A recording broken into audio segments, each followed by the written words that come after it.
Hey, welcome to the Steve Davis Show. Special guest today is Sherman Carter, the new Gladiator head football coach. And I tell you what a journey you've had. I mean, I tell you, you started out in Tennessee and came here to New Mexico. But first of all, congratulations. Well, thank you, man. Thank you. And I tell you, the Gladiators, they're making a name in New Mexico and Albuquerque, now Rio Rancho, and it's fun for me. I think I told you myself that in the last 6-7 years, I probably missed 4 or 5 games, and it's been spectacular to see all those championships. You're actually part of the team at the time, but let's talk about your journey and tell you how you feel right now about being the new head coach. Man, so it's been a crazy road. Started off, so I moved to New Mexico, I believe, in 2015. And I believe they were considered the Stars. Lived right across the street from the Rio Rancho, or the Star Center, and never went to a game. I wanted to go. I was like, I'm going to make plans to go over there. Never went to a game. Then they moved to Tingley. I went to a game, met Coach Bramante. It's like, you know what? I think I want to play on this team. Went down there and talked to him. And I tell you what, Bramante can be, very, very convincing. And look at where you're at. I mean, and probably he sat down and just probably broke your whole life down, broke everything out. Here's what we're going to do. And the thing I learned from Bramante, he really believed, he was very truthful when he spoke, and his expectations were realistic. Right.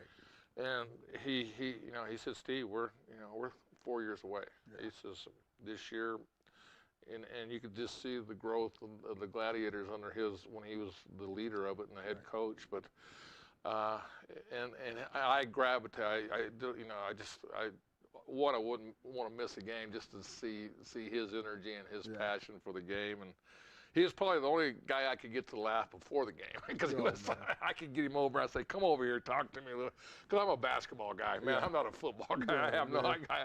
You guys, I mean, when you guys are running into and hitting each other pretty hard, I kind of wonder where the mindset is sometimes. Yeah. But and that's one thing about Coach B. He's a man of many words, and he knows how to motivate men, to go out and play their best, and he instilled that in us, and I'm trying to push that forward, And so did you contact him or did he contact you? Or was it kind of I kind of went on the field and it was kind of like a must-have kind of thing, Did you go on the field and say, I can still play? Oh, no, I just kind of looked the part. Oh, you looked the part? And you talk about the history where I came from, and he was like, it was a no-brainer. Now, did he know your history? He did not until I introduced myself. Yeah. Wow. See, I thought that you kind of caught me off guard. I just figured that, with your credentials, and we'll get into those a little bit, as your personal things, but I figured he had done his research and he's got Well, I was just a so new kid. Now I got to ask this question then, all right? So football didn't get you to Albuquerque, so what got you to Albuquerque? So my wife went to UNM. She's the finance director at Petrie Buick GMC, and so they offered her a job out of college, and we decided to make Rio Rancho our home, and she's been there about 6-7 years now, and we're still going strong.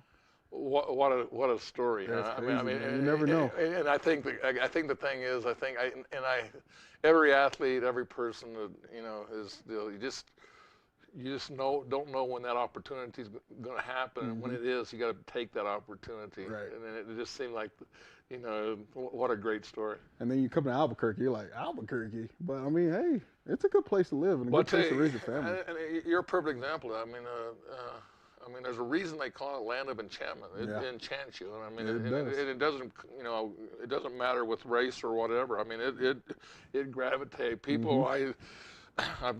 People that have gone to school here, you would think that they would go back home or go back. Then all of a sudden, 10 years later, all of a sudden it's their home, and they have vested interest in it to see it succeed. Yeah, and what's crazy is each year we have players that decide they want to make this their forever home, and we have players that want to move here, and like our quarterback Nate Davis, he lives here now, so it's just one of those things that it brings you in and it makes you want to stay here. Well, I tell you, you talk about Nate Davis, and we really haven't talked. But both Davises. Yeah, both of them. And then the third Davis. Okay, you got the three. You got the three Ds. Okay. There you go.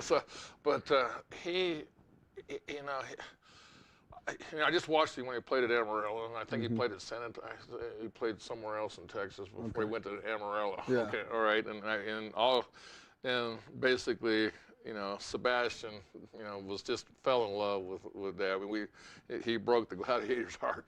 You were on some of those teams, Yeah, man. I was. There'd be like 6 seconds left or whatever, and all of a Last sudden, second touchdown, and he come up and I got to know more about him because I got to know the Amarillo coach when I go to the game, and he'd come over to the sidelines and talk to me, Yeah. and I just said, look, I just wish you well, and I love watching, because my seats were right next to the team. Okay. Yeah. So I got to know some of the players and talking to them, and so when I made sure that I would go, be there in that game and be there early, and he would sit down, and I can't remember his name, but he was a class act, and he would talk before the game, and then of course Sebastian. After, it was like, well, we have no chance because Davis is there. And then Bramante, I guess it got in, and Bramante goes, look, I got to get this guy. I can't beat him, so I'm going to get this guy on my team. Tell me about it. I mean, and you were part of that era when do you know some of the history of that, how he got here? So, not too much, man. I just know he was looking for a forever home, and we ended up talking to him. We were moving to the IFL, and he wanted to be a part of raising his status, you know what I mean? And he knew he can compete, and we knew he can compete, and we knew we can compete in the IFL in general. So we were like, you know what?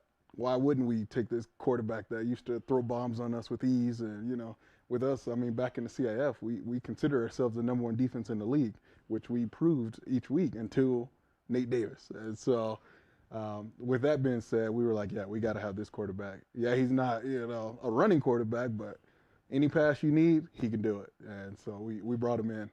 Well, I tell you, besides, he's a class act. Yeah. And he kind of makes the name, Right. Again, another place, right time. He could have had other opportunities. That's and true. he chose Albuquerque, which shows us what the Gladiators and what Gina's done with the Gladiators. Started with Bramante, building that system and bringing the culture in and all that. And tell you, actually, first year in IFL and actually pretty good success. Pretty good. I mean, for us to go, all the way to the Arizona Rattlers and come down to the last play of the game, it's crazy. I tell you what, we're going to go to the Dream Style Top 10 Plays of the Week, and then we're going to come back and talk more about the Gladiators and talk more about your new coaching philosophies. There we go. I got you.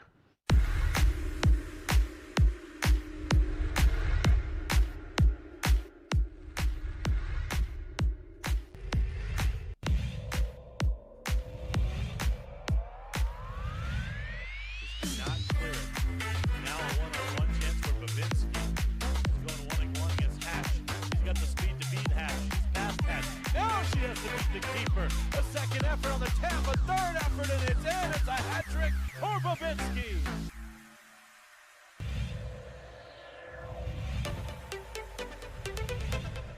Here's an opportunity for the Chargers early. Nice cut, the shot. Defensively, what a great job there to get a boot in by Dyson, and then a save by the keeper, and a good one by Barella.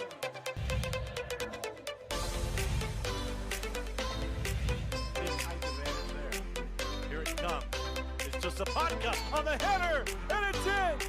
Off the deflection, on the corner, Sapatka scores!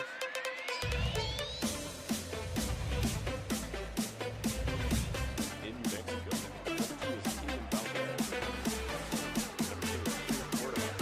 Josh Gerardo immediately goes for it all, and just like that, no flags on the field. That's a 57-yard touchdown to tie the game, ending the extra point.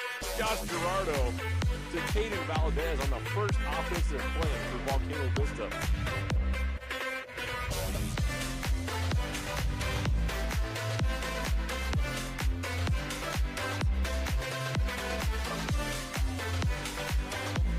Shot and goal!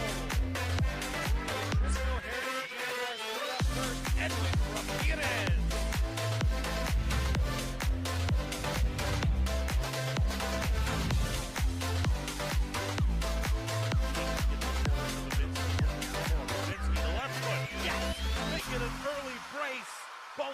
the 10th minute for Anna Babinski.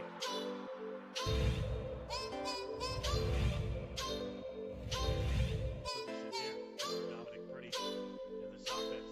They'll give it to Beano up the gut. Biggs, beast.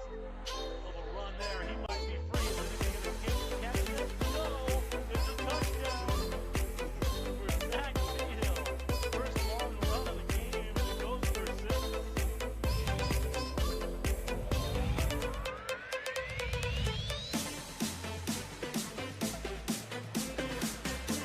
That's an outside long shot for sure, and it's good. From 40 yards out, Kennedy's ball out. That one, I guess it helps with the wind whistling in your back, but holy cow.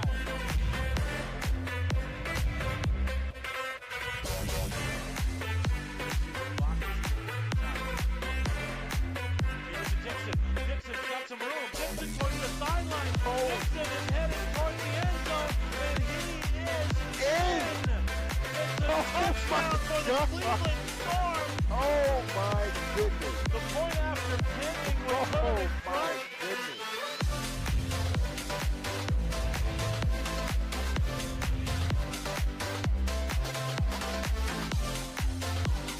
Varela gave the keeper something to think about, and he got it all wrong. Wow! The senior Elijah Varela.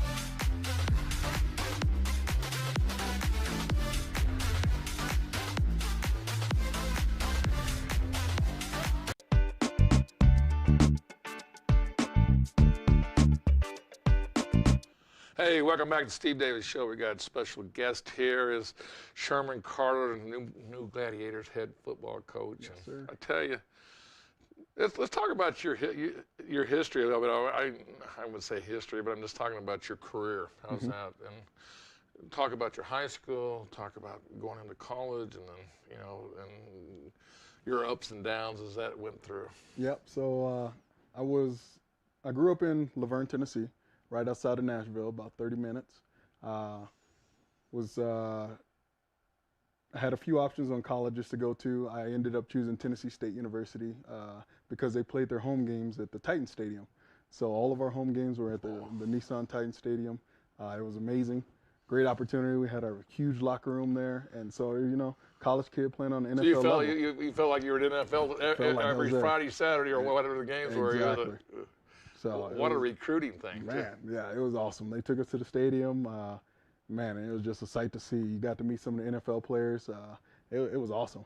And one of my buddies, Fernando Velasquez, he was a center for the Titans for a while, and I got to train with him and learn the ups and downs of the league. And I ended up getting a free agency to the 49ers back in 2013. Then I went to the Detroit Lions, got released there for injuries, and then played for the Arizona Rattlers. 2014 won a championship with them. 2015 we ended up losing the championship, and then I moved to New Mexico. Thought my football was over. Well, you know what? Here's what's funny about the Arizona Rattlers.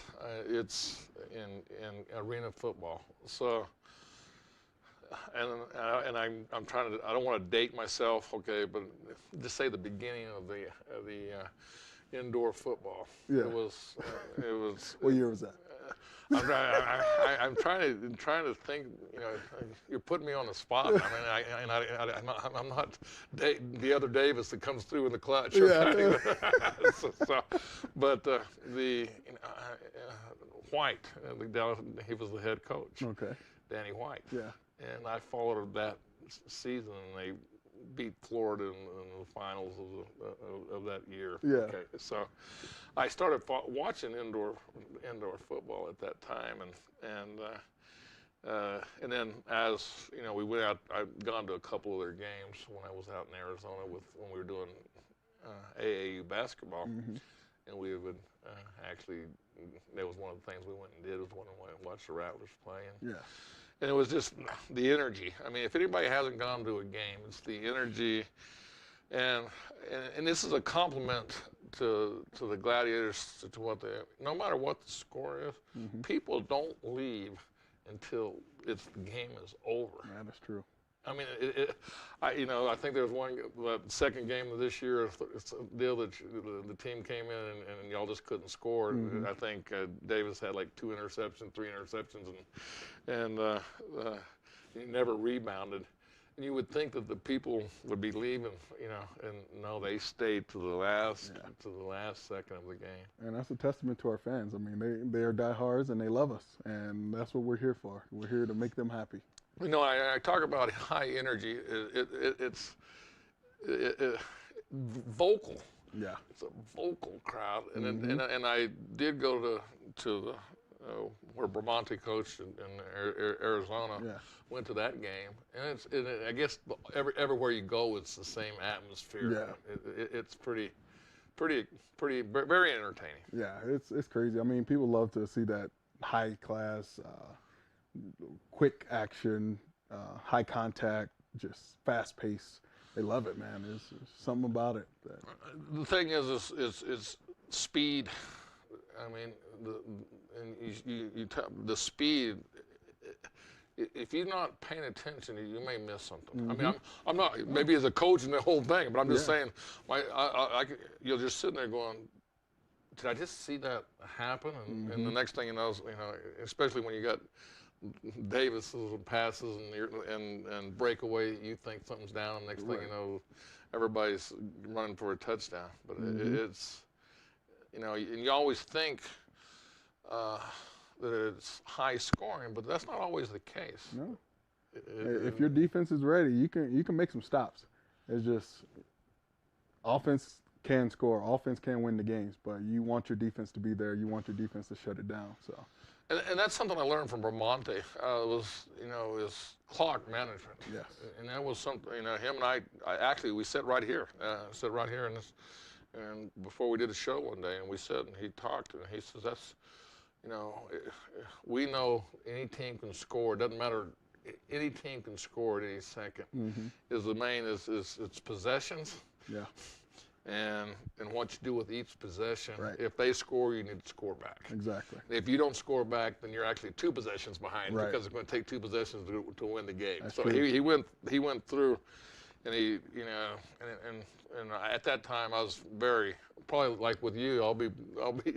I'll be watching the clock and watching, making when you make decisions and why you made decisions. Right. A lot of that, probably that philosophy you still have from playing with Bramante. But while we're talking about Bramante, what did you learn that was valuable to you today from Bramante in coaching? Man, as far as Coach B, it's all about getting your players to believe in you. And he had a way with words that everybody believed in him.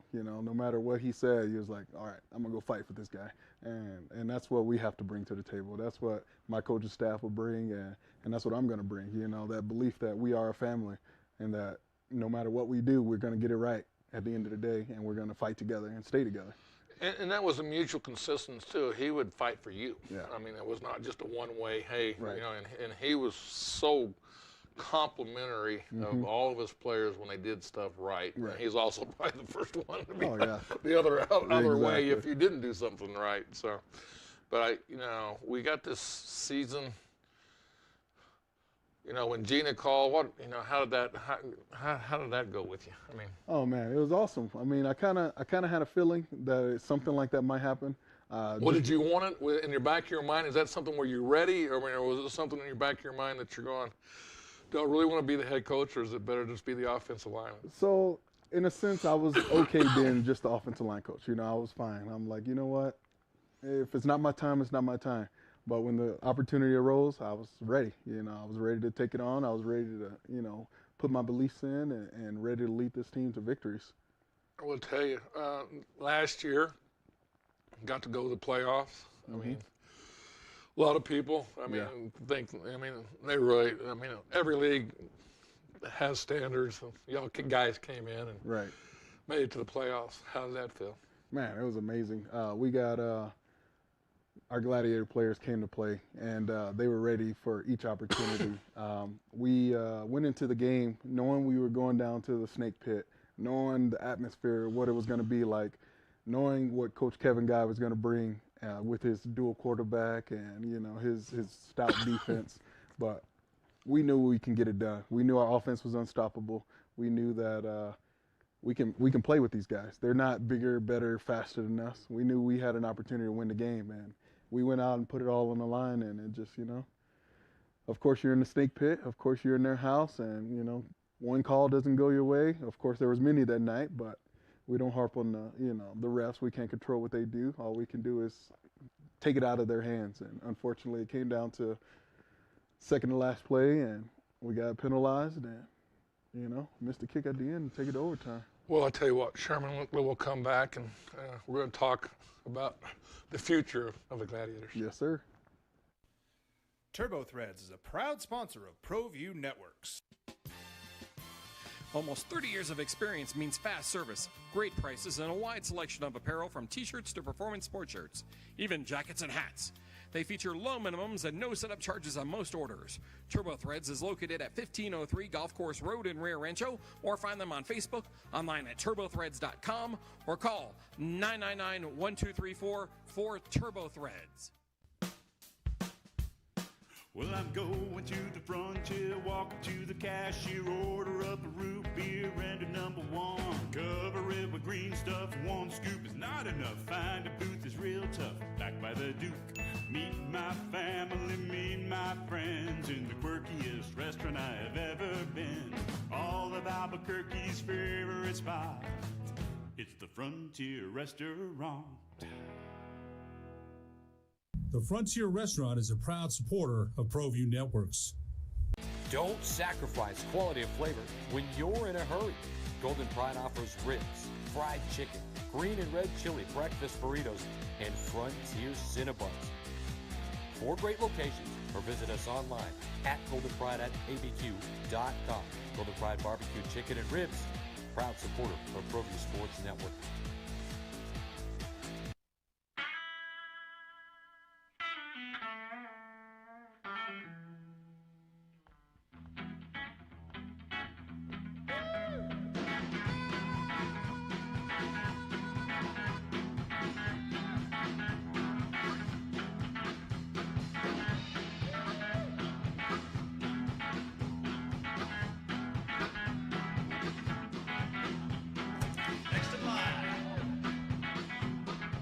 Rudy's is a proud supporter of ProView Networks.